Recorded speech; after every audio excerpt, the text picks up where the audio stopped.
প্রবাসে গিয়ে একাধিক নারীর সাথে মেলামেশা করার কারণে আমার প্রবাসী স্বামী এবং আমার সাথে কী ঘটেছে আজকে আপনাদের সঙ্গে শেয়ার করব। বাংলাদেশ থেকে টানা ৮ বছর যার জন্য অপেক্ষা করলাম, সে আমাকে শেষ পর্যন্ত এইভাবে ঠকাবে, এভাবে ধোঁকা দিবে আমি কখনোই ভাবতে পারিনি। ৮ বছর পর আমার স্বামী প্রবাস থেকে বাংলাদেশে আসার সময় আমার স্বামী আমার জন্য নিয়ে এসেছে এমন একটি রোগ, যে রোগের একমাত্র পরিণাম পরকাল। 2013 সালে আমার বিয়ে হয়েছিল, আর বিয়ে 3 মাস পরে আমার স্বামী প্রবাসে চলে যায়। ৮ বছর সে প্রবাসে থাকে, আর এই 8 বছর আমাদের শুধু মোবাইলেই কথা হতো। যখন সুমি আমার স্বামী একেবারে বাংলাদেশে ফিরে আসছে, তখন আমি খুব বেশি খুশি হয়েছিলাম। এবার আমি আমার স্বামীর সঙ্গে খুব সুন্দর করে সংসার গুছিয়ে তুলব। আমার স্বামী দেশে আসার সময় প্রথম সব কিছুই ভালো ছিল, তবে 1 থেকে 1.5 মাস পর থেকে সে অনেক বেশি অসুস্থ হয়ে যায়। তখন সে দেশে ফিরেছিল, তখন থেকেই একটু অসুস্থ ছিল, তবে সেটা মাত্রা অতিরিক্ত ছিল না।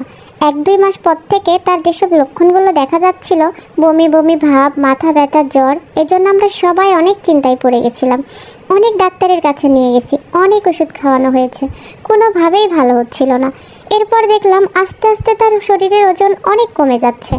আমার স্বামী বিদেশ থেকে আসার সময় যেমন শরীর স্বাস্থ্য ছিল, আস্তে আস্তে তার শরীরের গঠন অনেক শুকিয়ে যাচ্ছিল। তারপর আমরা ডাক্তার পরিবর্তন করে অন্য একটা হাসপাতালে নিয়ে যাই। সেখানে অনেকগুলো টেস্ট দেয়, আর সে টেস্টগুলো করার জন্য আমরা অন্য শহরে যাই। সে ডাক্তার আমাদের বলেছিল আমার স্বামীর এমন একটি রোগ হয়েছে যেটা কখনোই ভালো হবে না, আর এর পরিণাম হবে পরকাল। ডাক্তারের কথাটা গুরুত্ব না দিয়ে আমরা অন্য ডাক্তার দেখাই, এবং ওই ডাক্তারও সেম কথাটাই বলে। তখন টেস্ট করে আমার স্বামীর যে রোগটা ধরা পড়েছিল, এটির নাম ছিল এইডস। বিশ্বাস করতে পারছিলাম না, তবুও ডাক্তার যেহেতু বলেছে বিশ্বাস করতেই হবে। যেহেতু আমি তার স্ত্রী, তাই আমার মধ্যে এই রোগটা আসার সম্ভাবনা আছে। তারপর ডাক্তার আমাকেও কিছু টেস্ট দিল। টেস্টগুলো করার পরে জানতে পারলাম আমারও এইডস পজিটিভ। 1-2 করে এলাকার সবাই আমাদের রোগের কথা জানতে পেরে গেল, আর আস্তে আস্তে আমাদের সঙ্গে যোগাযোগ করা বন্ধ করে দেয়। আমাদের বাড়ির আশেপাশে যত প্রতিবেশী ছিল, কেউ আমাদের সাথে মিশে না। এমনকি বাজারে কোনো কিছু কিনতে গেলেও দোকানদার আমাদের সঙ্গে অনেক খারাপ ব্যবহার করত। আমার শ্বশুর বাড়িতে অন্যান্য যে সদস্যগুলো ছিল, তাদের মধ্যে কেউ আমাদের সঙ্গে তেমন কথা বলতো না। একদিন আমার স্বামীকে প্রশ্ন করেছিলাম, আচ্ছা আপনি এই রোগটি কোথা থেকে নিয়ে আসলেন, আর কেনই বা আপনার এই রোগটি হয়েছে? সেদিন আমাকে কাঁদতে কাঁদতে বলেছিল, যখন আমার স্বামী প্রবাসে ছিল, তখন তার বন্ধুরা নাকি আনন্দ করার জন্য পার্টি করত, আর সেখানে খুব কম খরচে মেয়েদের পাওয়া যেত, তাদের সাথে তারা মেলামেশা করত। এইভাবে দেখতে দেখতে আমার স্বামীও একসময় তাদের সাথে জড়ে যায়। আমার স্বামীও একাধিক মেয়ের সাথে মেলামেশা করতে শুরু করে। কথাগুলো যখন শুনছিলাম, নিজেকে খুব অসহায় মনে হচ্ছিল।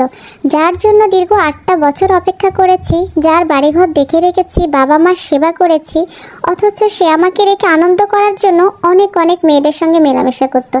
আর তার এই সামান্য আনন্দ মজার পরিমাণ আমাকেও ভোগ করতে হচ্ছে। আমার স্বামীর ওজন প্রায় 30 কেজি কমে গেছে।